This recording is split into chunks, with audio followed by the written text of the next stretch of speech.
Les questions qu'on pose le plus souvent depuis que je poste des vidéos rando, c'est celles concernant mon matos.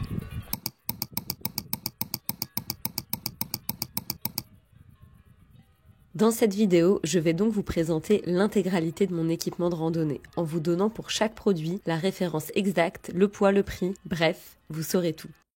Aucun de ces produits n'est sponsorisé dans le sens où j'ai absolument tout acheté, sauf une chose, l'alimentation, mais je vais vous en parler juste après. C'est pas des produits qui sortent de nulle part, je les utilise pour la plupart depuis des années. En revanche, les liens que je vais mettre en description, c'est des liens qu'on appelle des liens affiliés. Donc je préfère vous le dire parce que moi récemment, je ne savais pas du tout ce que c'était l'affiliation. En gros, si vous cliquez sur ce lien et que vous l'utilisez ensuite pour acheter, moi je vais toucher une micro-commission. Donc c'est vraiment pas énorme, en moyenne c'est 2%. Vous n'êtes pas du tout obligé de passer par ça. Moi je vais mettre les références, donc si vous voulez l'acheter sur un autre site, faire votre recherche internet et tout, trouver des trucs moins chers, bah déjà faites-le, je vous le conseille.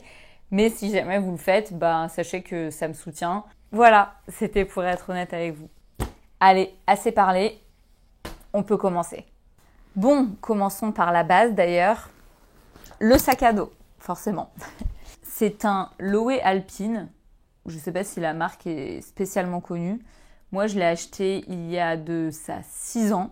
Donc il commence à avoir un peu d'expérience, ce petit.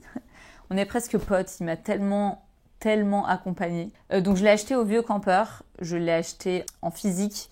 Et d'ailleurs, pour plusieurs produits, je trouve ça très important de les acheter en physique. Voilà, je fais partie de la vieille école. C'est un format 45-55, donc en termes de litrage. Moi, ça me convient très bien pour l'utilisation que j'ai.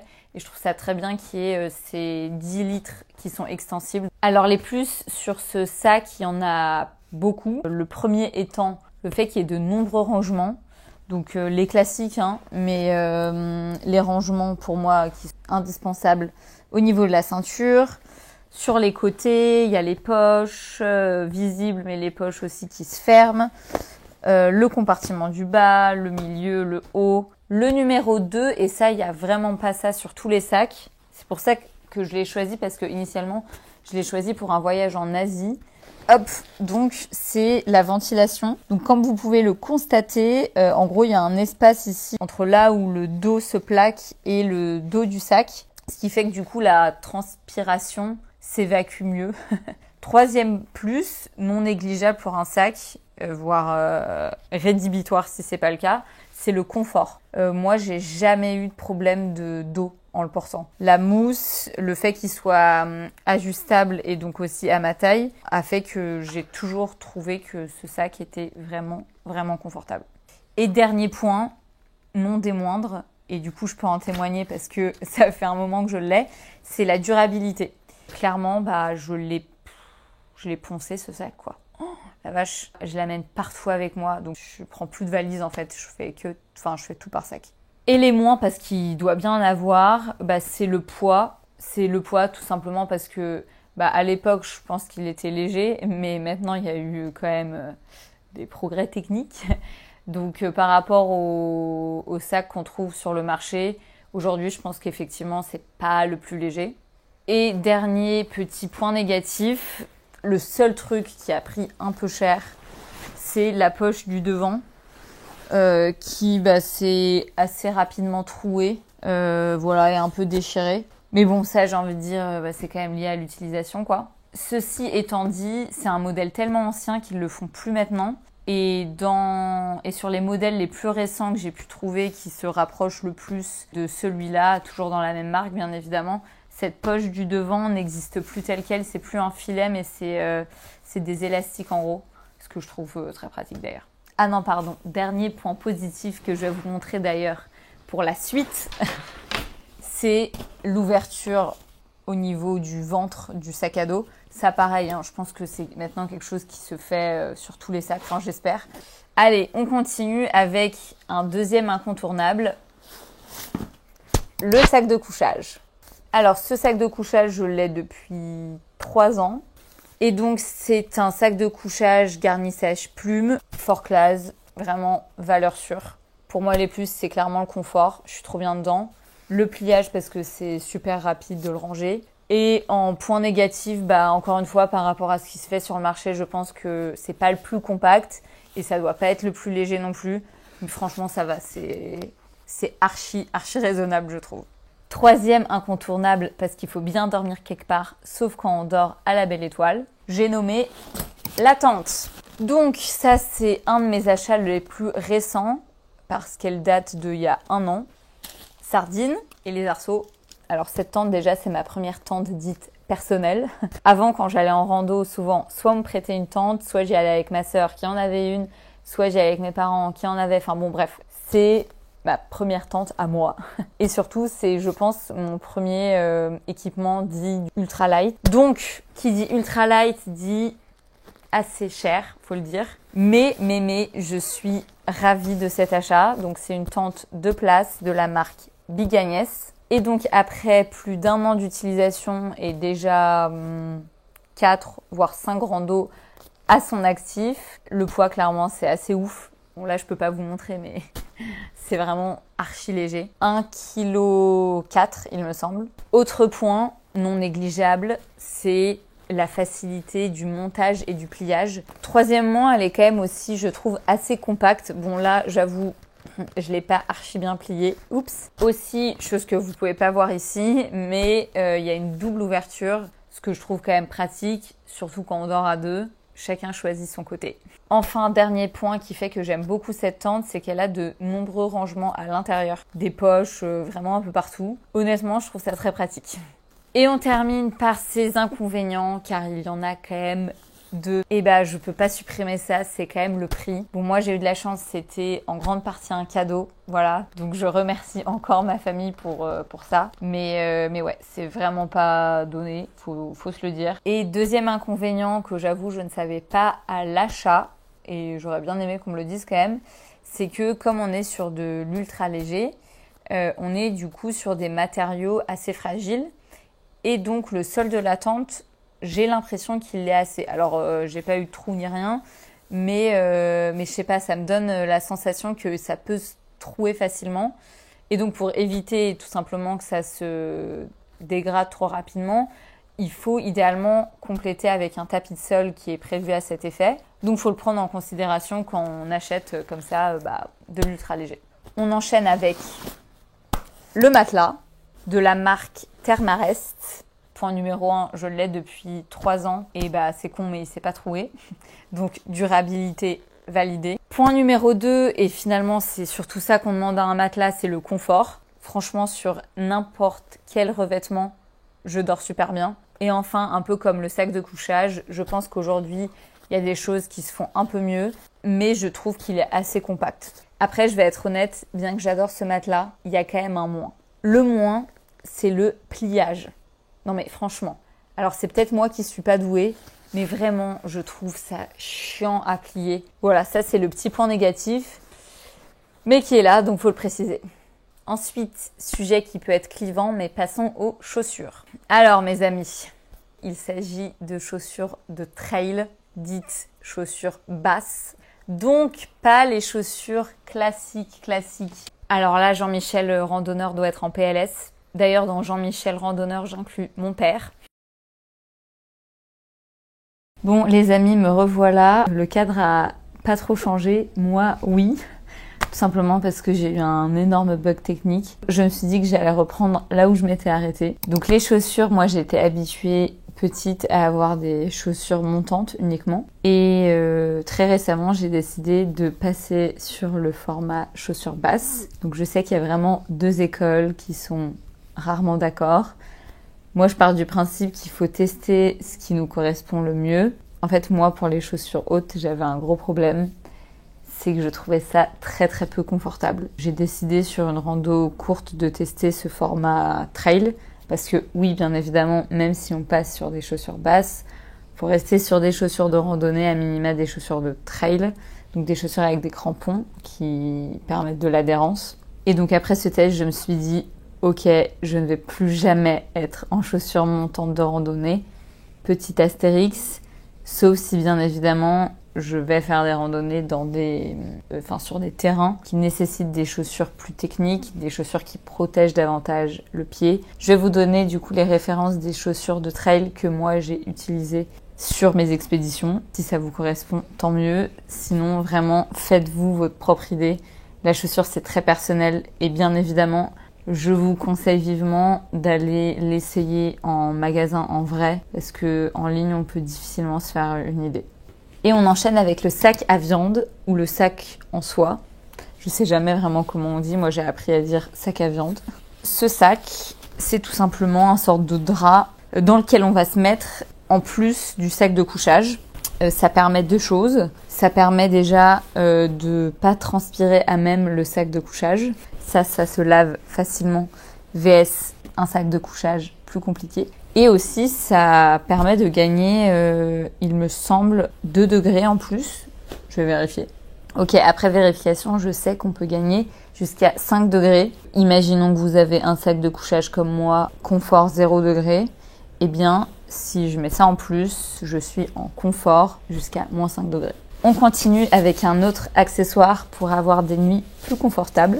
Il s'agit d'un oreiller de trek.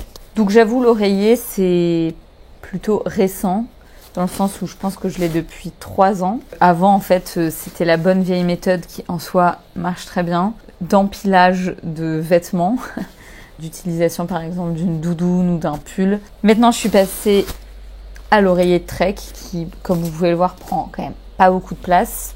Et moi, je trouve que ça fait un confort en plus. Donc, c'est un oreiller qui se gonfle comme ça, qui se dégonfle. Après, oui, c'est un plus. C'est clairement pas indispensable, mais c'est un plus.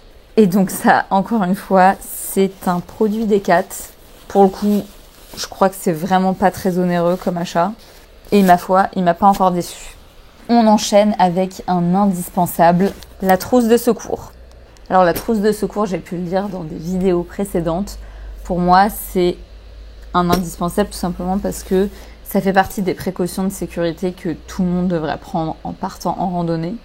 Et encore plus en partant en solitaire, parce que par définition, tu es le seul à pouvoir te sauver d'une situation délicate ou alors d'apporter des soins à quelqu'un qui est en situation de détresse. Donc voyons voir ce qu'on a là-dedans. Couverture de survie, un grand classique qui permet à la fois de se protéger du froid et du chaud. Ensuite des gants, ensuite bien sûr Compeed, inévitable en randonnée, de l'eau oxygénée pour désinfecter, de quoi faire un bandage, du sparadrap.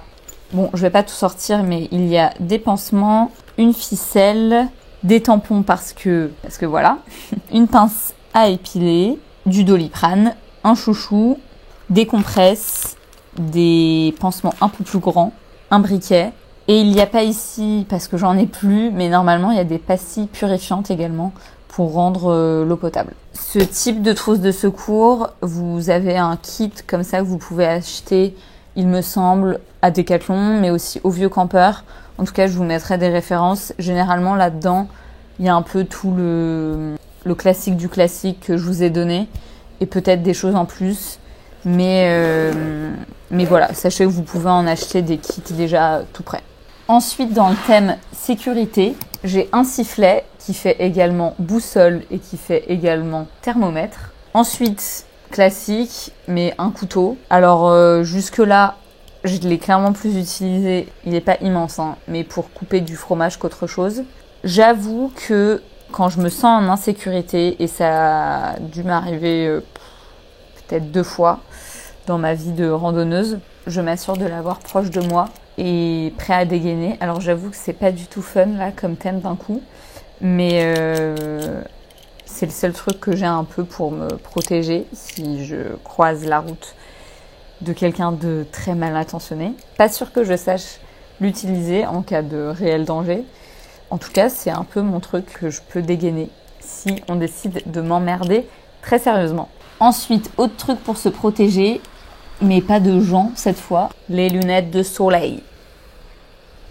Voilà, alors celles-ci, elles ont du vécu, donc elles sont un peu mal en point. Mais je les aime beaucoup parce qu'elles sont très légères. Elles sont encore en état. Donc honnêtement, ce que je vais faire, c'est, je pense que je vais aller chez l'opticien en question, changer juste les verres et continuer à les utiliser. Deuxième accessoire pour se protéger du soleil, j'ai nommé le chapeau. Je le trouve génial pour plusieurs raisons. Déjà, praticité. Voilà, il y a du vent, on n'est pas emmerdé, on peut serrer là et on peut serrer à l'arrière, juste ici. Donc pour les petites têtes comme moi, c'est parfait, hein, parce que sinon, voilà. Ensuite, j'adore la couleur en fait, voilà. Écoutez, autant se sentir stylé en rando quand on le peut. Ensuite, très léger, déperlant. Autre accessoire indispensable pour se protéger du soleil, malheureusement, je n'en ai pas ici parce que je les ai toutes terminées cet été. Je parle bien évidemment de crème solaire. Généralement, j'en ai toujours à portée de main. J'en applique vraiment souvent en randonnée. On ne rigole pas avec ça, s'il vous plaît. Autre thématique, on va parler de l'hygiène. Bien évidemment, l'hygiène est un peu restreinte quand on part en randonnée en autonomie. Néanmoins, il y a certaines choses que j'apporte quoi qu'il arrive, dont je n'arrive pas à me passer. Comme par exemple la brosse à dents, le dentifrice, du PQ, combo PQ sac poubelle, indissociable. Voilà, on ne laisse jamais, s'il vous plaît, son PQ utilisé dans la nature. Et j'avoue, un autre truc que j'amène quand même avec moi, c'est le déo. Voilà, ça me donne, j'avoue, une illusion de propreté. On passe à la partie vêtements. Donc moi, mes vêtements, avec les années, j'ai réussi à réduire considérablement mon stock. Quand j'y repense, avant, je prenais limite un t-shirt par jour, ce qui me paraît lunaire maintenant. Ce qui se passe, c'est que, imaginons, je pars pour 4 jours de randonnée en itinérance. Je vais avoir 2 t-shirts. Je vais avoir un t-shirt de jour et un t-shirt de nuit, de sorte à ce que je transpire toujours dans le même t-shirt pendant la journée. Généralement, ce qui se passe, c'est qu'en fin de journée, le t-shirt que j'ai mis pendant la journée, il est trempé ou en tout cas un peu humide et je le laisse du coup un peu s'aérer et je mets quelque chose de sec. Mes vêtements, je les stocke dans ce type de sacoche-là. Alors, je les ai achetés il y a tellement longtemps que je pense que je vais avoir du mal à retrouver la référence. Mais je vais essayer. Ça permet d'avoir un peu moins de bazar dans son sac. Concernant les vêtements, je vais juste vous donner les références de ce que j'utilise depuis un moment et que je survalide en termes de qualité. Alors, indispensable en randonnée, surtout en montagne, la doudoune. Et là, je pourrais avoir une doudoune plus technique, plus adaptée à la pratique de la randonnée. Mais la vérité, c'est que je suis très satisfaite de cette doudoune Uniqlo qui fait largement le travail et qui en plus est compacte. Honnêtement, rien à redire. Ensuite, dans la même veine, alors là, il est déplié, mais j'ai ce Kawaii de la marque Kawaii. Pareil, c'est pas une marque technique, mais il fait très bien son travail de me protéger de la pluie. Finalement, c'est avant tout ça qu'on recherche. Et de me protéger du vent. J'en suis contente et je continuerai de l'utiliser jusqu'à ce qu'il soit trop fatigué. Ensuite, autre référence de produits qu'il ne faut surtout pas négliger en randonnée, les chaussettes. Alors les chaussettes, c'est un peu comme pour les t-shirts, j'en ai toujours au moins une paire de rechange parce que je vais toujours avoir mes chaussettes du soir. Les chaussettes, c'est ce qui prend le plus cher en rando et c'est là où tu as envie de mettre de la qualité. Parce que des chaussettes qui se trouent, des chaussettes inconfortables, des chaussettes pas à ton pied, des chaussettes qui créent des ampoules, on n'en veut pas. Je vais donc vous partager la marque de chaussettes qui ne m'a jamais déçue. J'ai nommé BV Sport. Et ces chaussettes, je les ai utilisées dans toutes les conditions. Donc, je fais du trail également et je n'ai jamais eu de trou. Et ça, c'est assez exceptionnel, sachant que j'ai tout testé. Franchement, en termes de chaussettes, j'ai fait un benchmark, mais je ne vous raconte pas. J'ai toujours fini par avoir des trous au niveau de mes orteils. Alors, peut-être que mes orteils sont plus pointus que la moyenne, ça, peut-être. N'empêche que c'est à ce jour la seule marque de chaussettes qui a tenu vraiment tout du long. Donc voilà, je conseille plus, j'en suis ravie. Je pense que vous ne vous rendez pas compte de l'impact que ça a d'avoir des bonnes chaussettes en randonnée.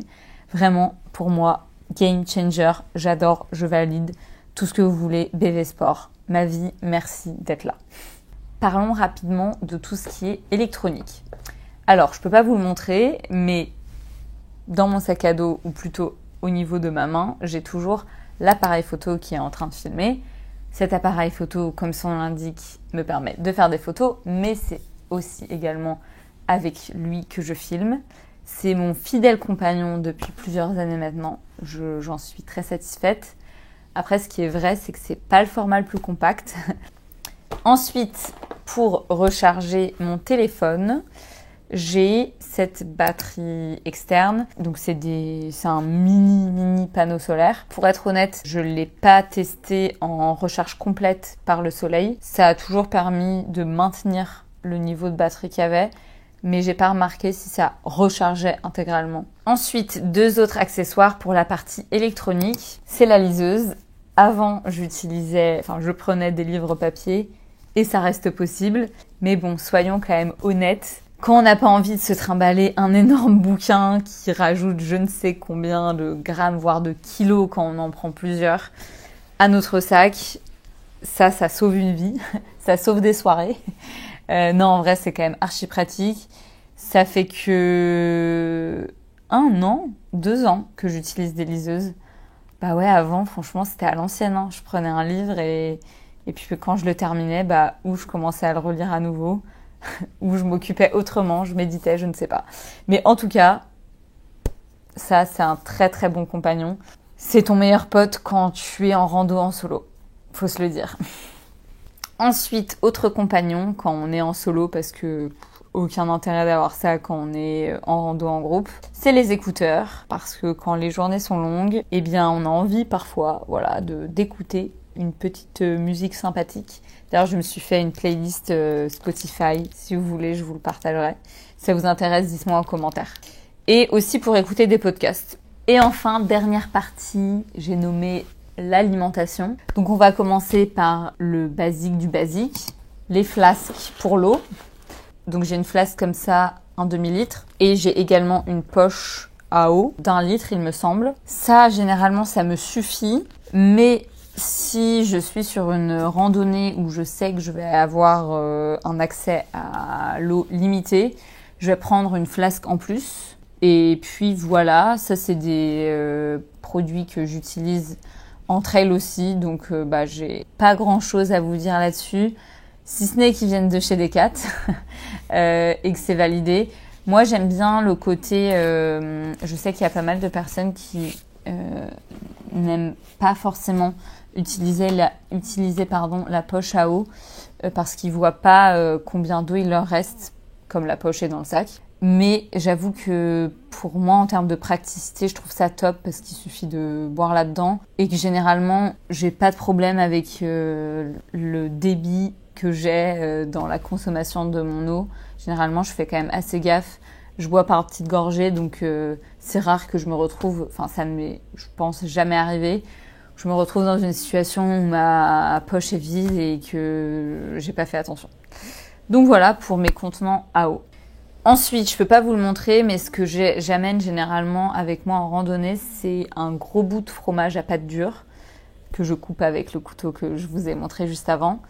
Pourquoi ? Parce que ça se conserve très bien et que c'est devenu un peu mon petit rituel, mon petit plaisir en randonnée, d'avoir en début de repas, petit apéro à base de fromage à pâte dure. Voilà, j'adore un bon comté, un Beaufort d'été, j'adore. En cas, généralement pour la journée, je vais avoir des barres énergétiques.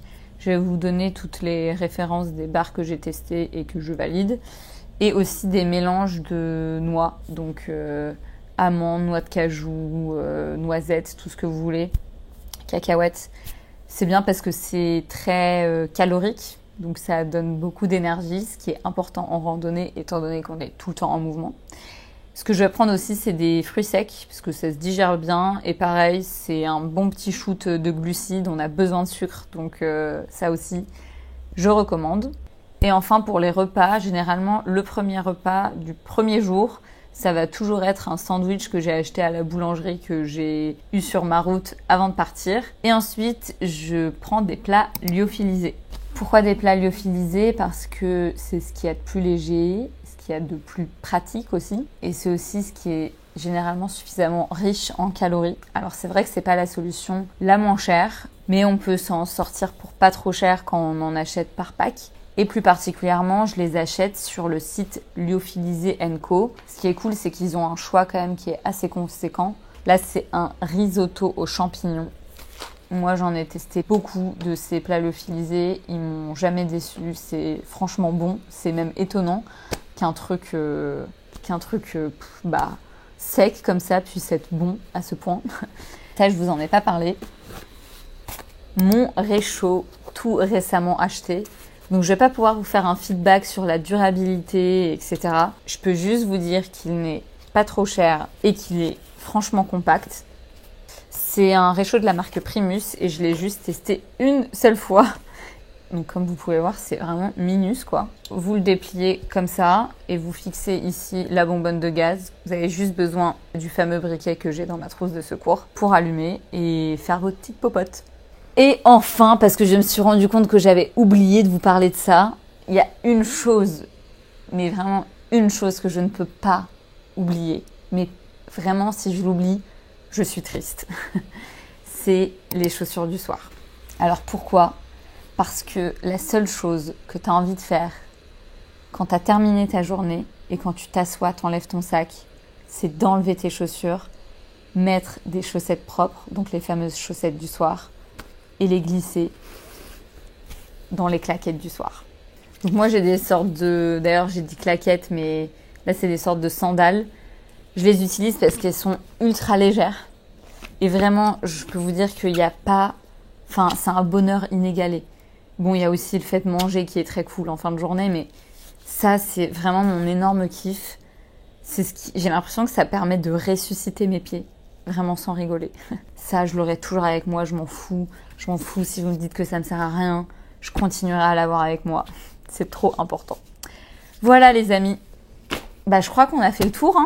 Je vais regarder. Je crois qu'on est bon. Je crois que j'ai suffisamment débriefé. J'espère que ça vous sera utile. En tout cas, si vous avez des questions, si vous avez des suggestions, si vous avez des remarques, n'hésitez pas à le faire dans les commentaires, je serai ravie comme d'hab de vous répondre. En tout cas, ça c'est mon petit investissement parce que oui, il faut être honnête, ça coûte de l'argent de s'équiper pour la randonnée. Mais une fois qu'on a tout ça, il suffit juste de le mettre dans le sac et de partir à l'aventure. Et ça, c'est quand même incroyable comme sensation. À très bientôt pour une prochaine vidéo.